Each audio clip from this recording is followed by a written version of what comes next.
مومنو، اگر تم اللہ سے ڈرو گے تو وہ تمہارے لیے حق و باطل کا فرق ظاہر کر دے گا اور تمہارے گناہ مٹا دے گا اور تمہیں بخش دے گا، اور اللہ بڑے فضل والا ہے۔ اور اس وقت کو یاد کرو جب کافر لوگ تمہارے بارے میں چال چل رہے تھے کہ تم کو قید کر دیں یا جان سے مار دیں یا وطن سے نکال دیں، تو ادھر تو وہ چال چل رہے تھے اور ادھر اللہ تدبیر کر رہا تھا، اور اللہ بہترین تدبیر کرنے والا ہے۔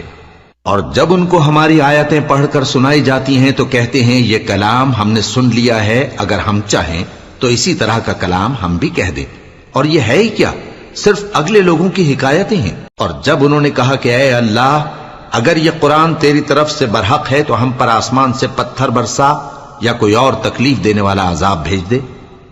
اور اللہ ایسا نہ تھا کہ جب تک اے پیغمبر تم ان میں تھے انہیں عذاب دیتا، اور نہ ایسا ہے کہ وہ تو بخشش مانگیں اور اللہ انہیں عذاب دے۔ اور اب ان کے لیے کون سی وجہ ہے کہ وہ انہیں عذاب نہ دے، جبکہ وہ مسجد حرام میں نماز پڑھنے سے روکتے ہیں، جبکہ وہ اس مسجد کے متولی بھی نہیں ہیں۔ اس کے متولی تو صرف پرہیزگار ہیں، لیکن ان میں کے اکثر نہیں جانتے۔ اور ان لوگوں کی نماز خانہ کعبہ کے پاس سیٹیاں اور تالیاں بجانے کے سوا کچھ نہ تھی، تو تم جو کفر کرتے تھے اب اس کے بدلے عذاب کا مزہ چکھو۔ جو لوگ کافر ہیں اپنا مال خرچ کرتے ہیں کہ لوگوں کو اللہ کے رستے سے روکیں، سو ابھی اور خرچ کریں گے، مگر آخر وہ خرچ کرنا ان کے لیے موجب افسوس ہوگا،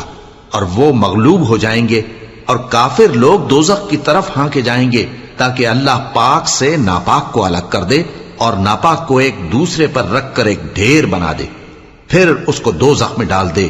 یہی لوگ خسارہ پانے والے ہیں۔ اے پیغمبر، کفار سے کہہ دو کہ اگر وہ اپنے افعال سے باز آ جائیں تو جو ہو چکا وہ انہیں معاف کر دیا جائے گا، اور اگر پھر وہی حرکات کرنے لگیں گے تو اگلے لوگوں کا جو طریقہ جاری ہو چکا ہے وہی ان کے حق میں بھی برتا جائے گا۔ اور ان لوگوں سے لڑتے رہو یہاں تک کہ فتنہ یعنی کفر کا فساد باقی نہ رہے، اور دین سب اللہ ہی کا ہو جائے۔ اور اگر وہ باز آ جائیں تو اللہ ان کے کاموں کو دیکھ رہا ہے، اور اگر روگردانی کریں تو جان رکھو کہ اللہ تمہارا حمایتی ہے، اور وہ خوب حمایتی اور خوب مددگار ہے۔